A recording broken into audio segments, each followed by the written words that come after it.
and drive. A public service message from ESPN.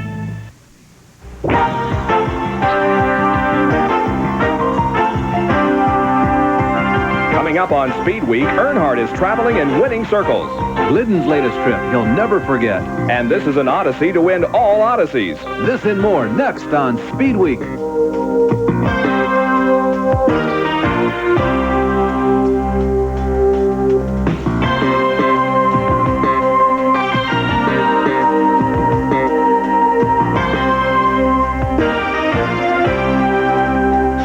Is brought to you by B.F. Goodrich TA Radios, built for you to take on the road. And by Busch Beer, the beer with a taste as smooth as its name.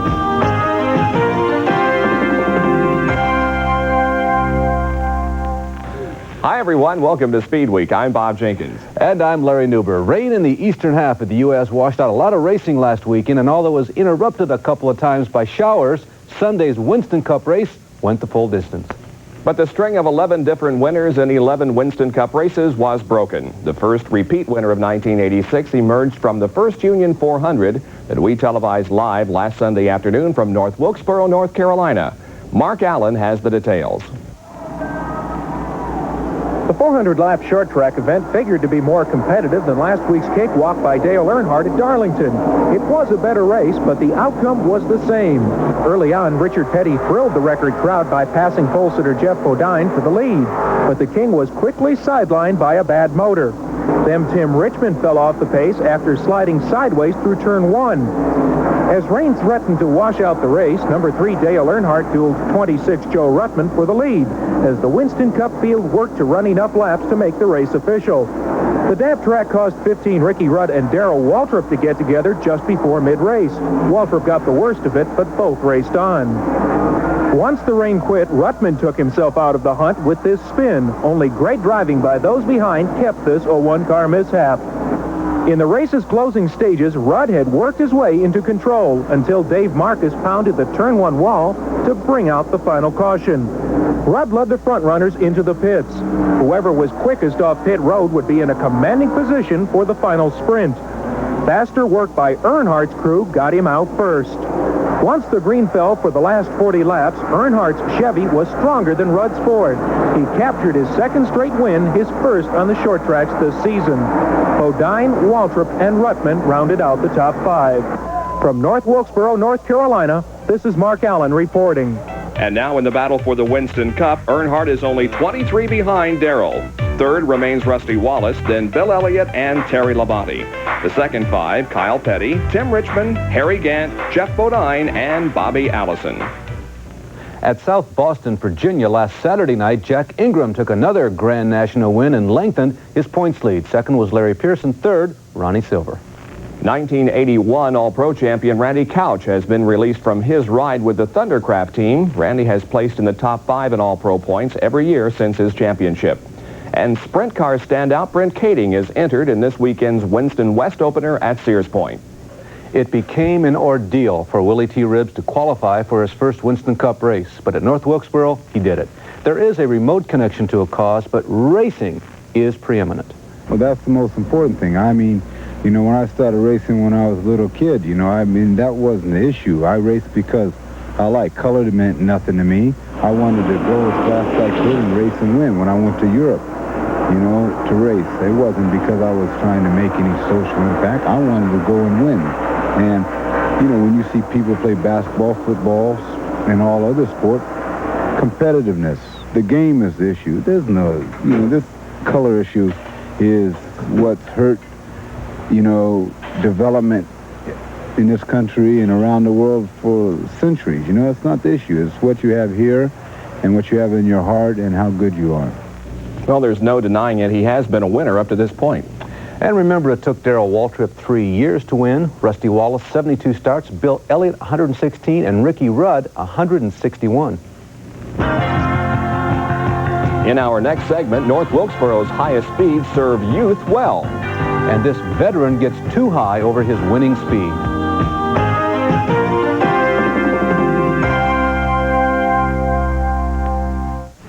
Twisting roads, punishing trails, the open road.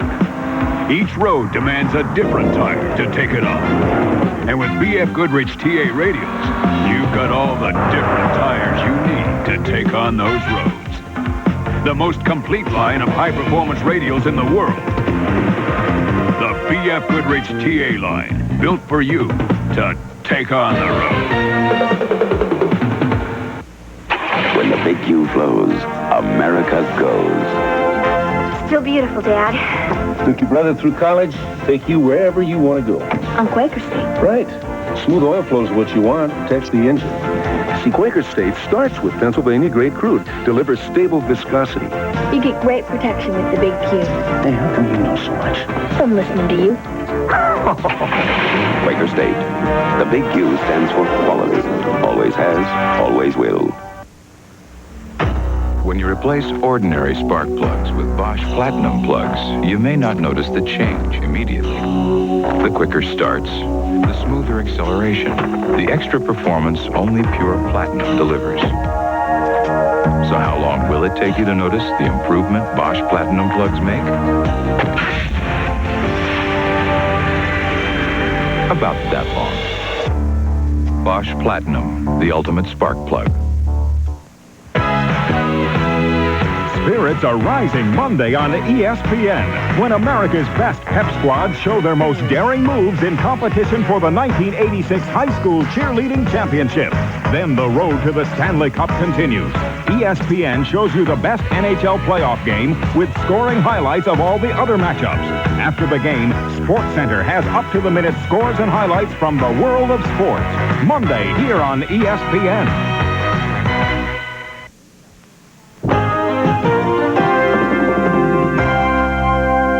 The third NHRA meet of this season took place at the South's Commercial Air Transportation Center, Atlanta. An eventful day, an emotional high for an unexpected winner, though well-known, and a devastating flight for the winningest of all time. Pro stop, Warren Johnson disposed with Bruce Allen, meets top speed run of 184, but little did he know a free pass was coming to the championship. Indiana's Bob Glidden is about to take the ride of his life, and some of the most dramatic pictures we've ever shown. He wins this semifinal against Butch Leal, but apparently a gust of wind catches the chute, spins the car out of control, and then this horrifying sequence.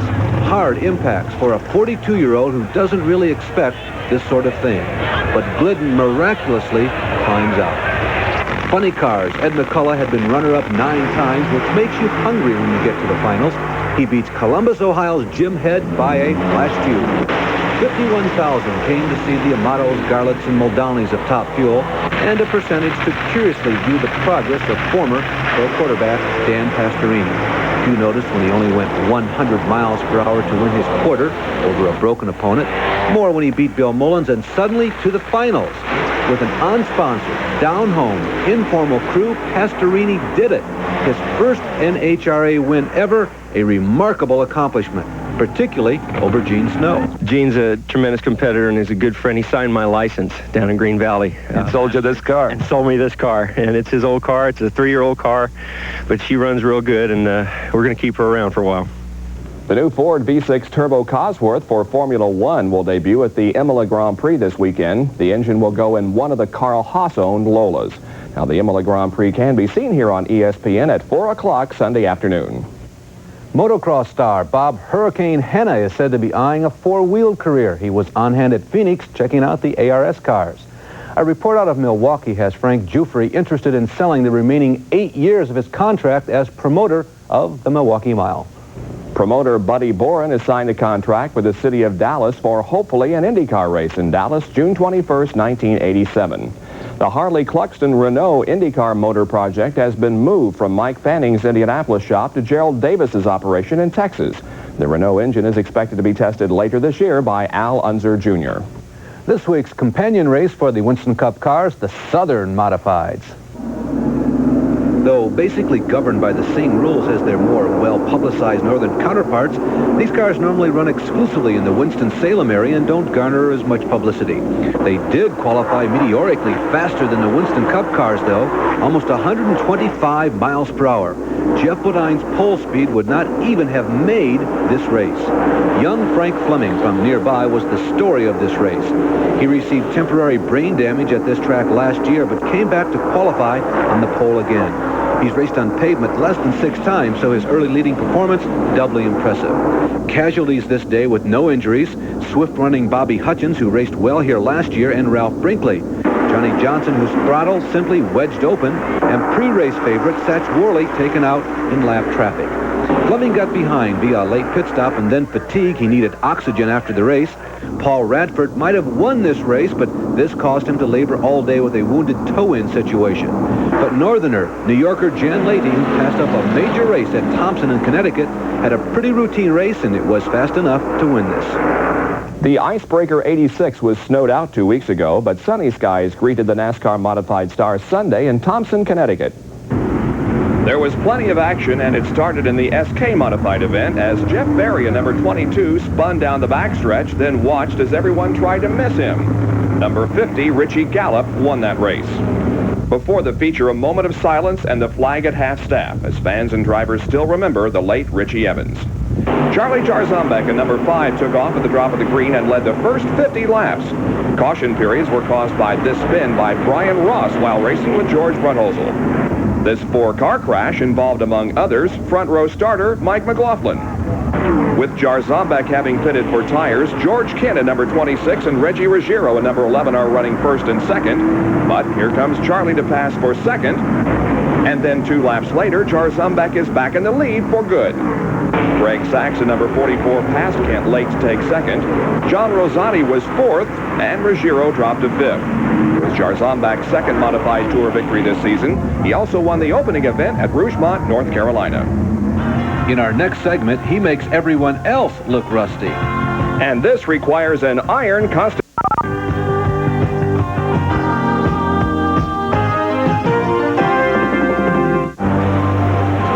You know, a lot of cars out there have ride problems. Why? It may be their springs, especially when you load up. They can cause sag or bottoming out. Now there's a solution. Cargo coils by Moog. Different from standard springs. Let me show you why. These closely spaced coils smooth the ride, and cargo coils have these stronger coils to take over when you load up. So when you hit the road, don't hit the road. Get a pair of Moog cargo coils at your mechanic or auto parts store. Nation's Business Today presents Nesbitt & Company. Profiles of America's corporate leaders with best-selling author John Nesbitt. I said in Megatrends that I thought the computer was going to smash the pyramid. The computing power which you have today, I always marvel at it. Typically in our business, most of the turnover in employees takes place in the first week. Why shouldn't work be fun? Why should work be tedious? Watch Nesbitt & Company exclusively on Nation's Business Today, here on ESPN. Some travel arrangements made through Eastern Airlines, the official airline of Walt Disney World, with more flights to more of Florida. At Eastern, we earn our wings every day. The World of Outlaws rained out both Saturday night and Sunday afternoon at Eldora Speedway in Ohio. The tour's most recent outing was in Bloomington, Indiana, Steve Kinser's home track. Sammy Swindell also returned to the circuit after some Grand National and ARS racing. In some of the finest heat action seen this year, number 19 Rodney Ritter and 47 Kenny Jacobs swapped the lead numerous times in the first heat before Ritter won it. Swindell started 8th in the second heat, but moved through the field to take the checkered. In the A main, Mark Kinser in number 51 lined up alongside Bobby Davis Jr. in number 6, and Davis quickly established his superiority and led the entire distance. Rick Hood in the number 56 Genesee Beer Wagon flipped down the backstretch, wasn't hurt, but the race was red flagged. On the restart, Kinser, Swindell, and Jack Haudenschild get close. Jack runs over Kinser's left rear and loses a position. Steve charges back to a second-place finish. Swindell wound up 4th behind Jack Hewitt. It was Bobby Davis Jr.'s second feature win this year, and it puts him within 34 points of Kinser. 3rd in the point standings, Brad Doty. 4th is Jeff Swindell, and 5th, Ron Schumann. Scott Tobias became the 5th different winner in as many races at Williams Grove last weekend. It was also his 5th career win. The high cost of insurance has claimed another victim. The 5/8-mile track at Jennerstown, Pennsylvania will be absent from the 1986 season. Roger Penske has formed a new corporation for the purpose of buying a 90-acre parcel of land that contains Nazareth's 1-mile dirt track. And a 426-acre facility with a 2.6-mile road course and a 1.3-mile oval has been approved by the San Diego County Public Environmental Review Board. Both kart and Formula One hopefully will run there in 1988. This track in Plaza Park in Visalia, California is only 1/8 of a mile, but the USAC Midgets did put on a decent show. Although Rusty Rasmussen led the entire 50-lap race, there were some interesting moments. Don Sperry spun right in front of Rusty once, and he was chased all night by Robbie Flock in number 16. Traffic got pretty heavy at times. There was bumping and contact, and a few spins, including this one that involved number 3, Wally Pancratz. Number 21, Tommy White, recovered from this setback and finished 3rd. Chuck West in number 36 makes a nice move here to the inside and grabs 4th position. Flock touched tires with Bob Crisp in turn 4, but was undaunted in his bid to hold on to 2nd. Rasmussen, who finished 2nd to Flock in the season opener, turned the tables here. This gentlemanly handshake from Flock later turned into a battle of the champagne spray. About 2 Midwest driving hours to the south. Takes longer in California, you know. The Outlaw Off-Road Nationals, Glen, Helens, near L.A. I'm not exactly sure why people do this. For instance, just skipping along in 2nd place in the Odysseys, then, man, it happens easy. Class 1, unlimited single-seaters. There's that name Arciero again. Al and Frank Jr., they'll finish 2nd and 3rd in this leapfrog contest that's won by Eric Harris. 1600cc class, Rob Tullison started this little rhubarb with an excuse me push, but when all the bumping and grinding was over, Tullison came out on top. Former bike racer Jim Fishback promoted this race, but that did not mean he was going to be generous. He won his division aggressively. When we return, Alex shows last year's champ a thing or two. And the learning in racing is never over. Stay with us.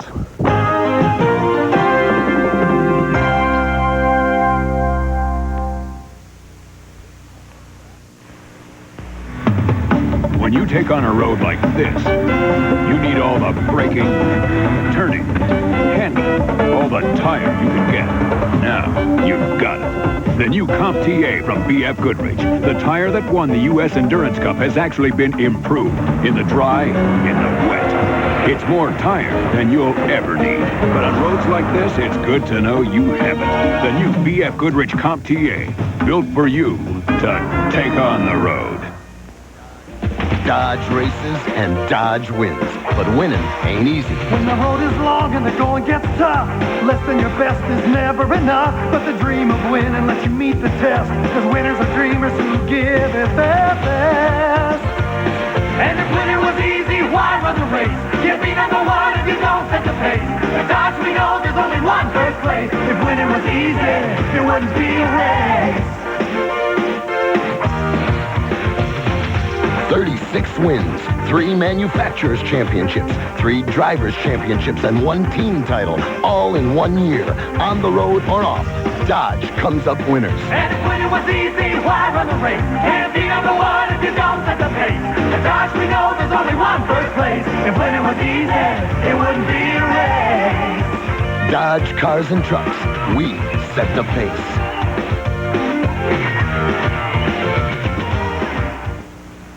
When furniture has layers of ugly paint, use Formby's paint remover. But for old varnish, use Formby's furniture refinisher. An independent lab proved my paint remover is more powerful than other well-known brands, yet it won't raise the grain. Formby's furniture refinisher uses my special method to dissolve the ruined finish and reveal the wood's hidden beauty. So for paint, Formby's paint remover. And for varnish, Formby's furniture refinisher. For great results and guaranteed satisfaction, remember, there's only one Homer Formby.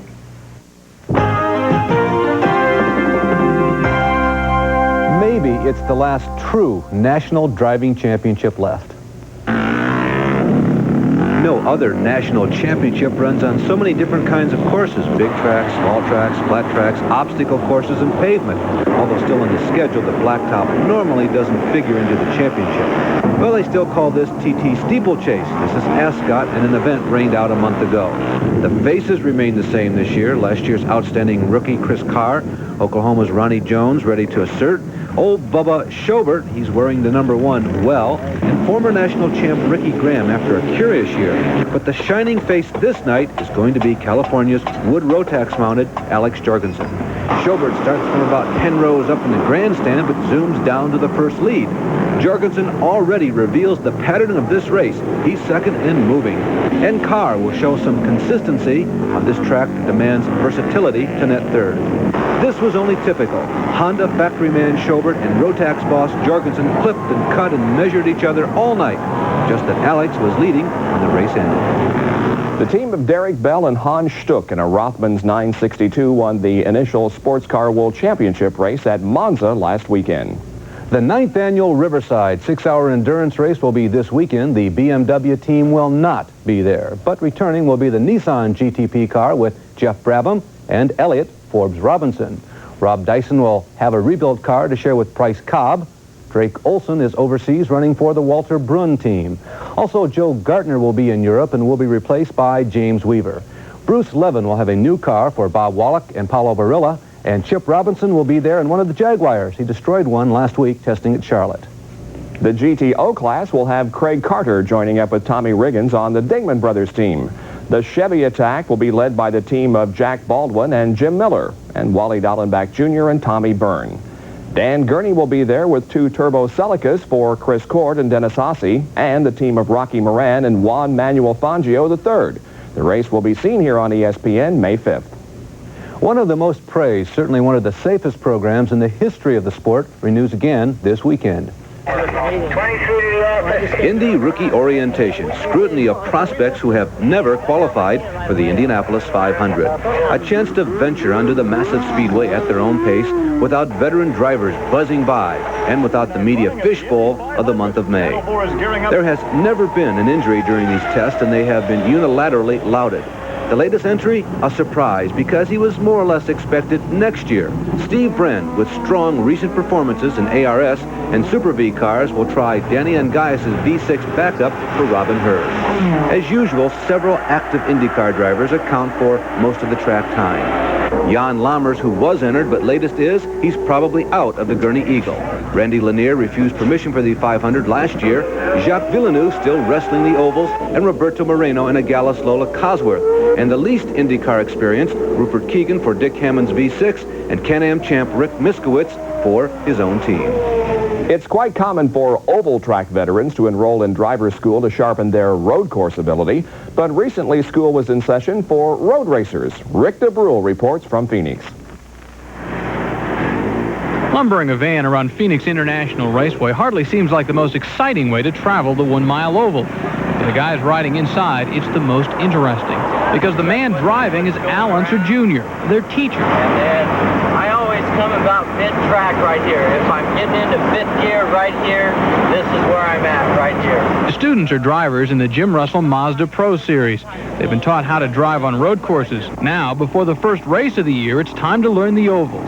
You always run at top gear, and so it's a momentum racetrack. And so there's no outbreak, and so you have to set the guy you have to set him up coming off the corner in order to pass him in turn 1. He had a lot to offer in different situations that you might get into, about the draft, about the different lines around the track.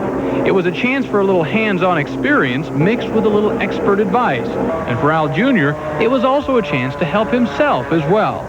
As they start graduating into a bigger car, a faster car, more horsepower, then is when you start to get into trouble.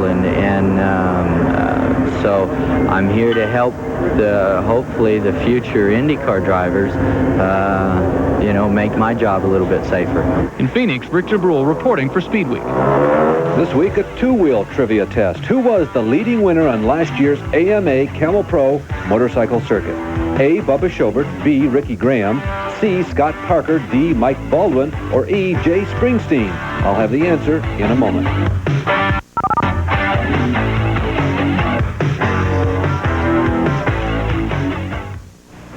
Even after sweating it out all day at the office, some people feel a need to sweat it out some more.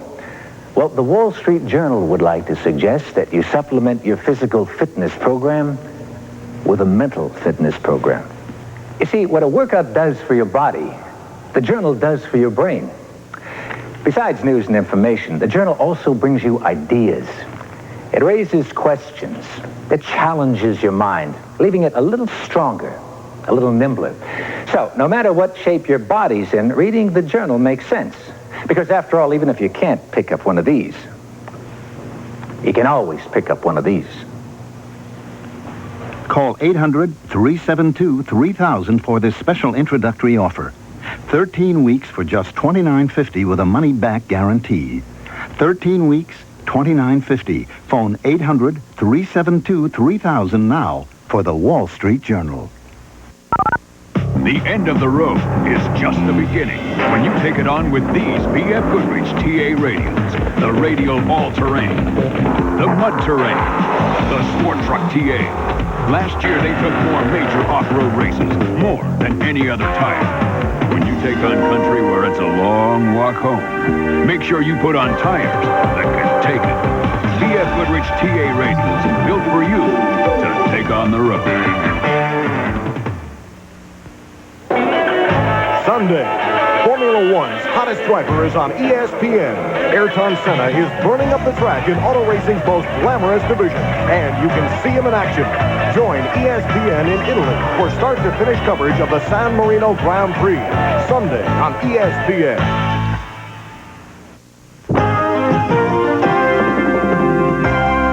Okay, here's the answer. Ricky Graham's 4 wins all came in the last third of the season. Scott Parker numbered the last and the first among his 3 wins, and Mike Baldwin's 3 all on pavement. Jay Springsteen could only add 1 to his all-time best total. So the answer is A, Bubba Schobert, who won 5 en route to the title. Well, we've seen stuntmen in action before and Evel Knievel type daredevils, but then there's Jeff Minkey. In Sacramento, California recently, this 31-year-old stuntman took the crowd's breath away in this feat that Minkey admits you can't practice. The LA native has been doing this and other similar tactics for a couple of years now. Although he's a little shaken, he soon recovers to do it all another day. Speaking of Knievel, by the way, he's coming out of retirement. I don't necessarily endorse that, but jumps and buses. Next week on Speedweek, Winston Cup at Martinsville, Formula One at Imola, and IMSA at Riverside. I'm Larry Newber. And I'm Bob Jenkins. We'll be on next week at 10:30 Thursday night. We leave you this week with more off-road from California.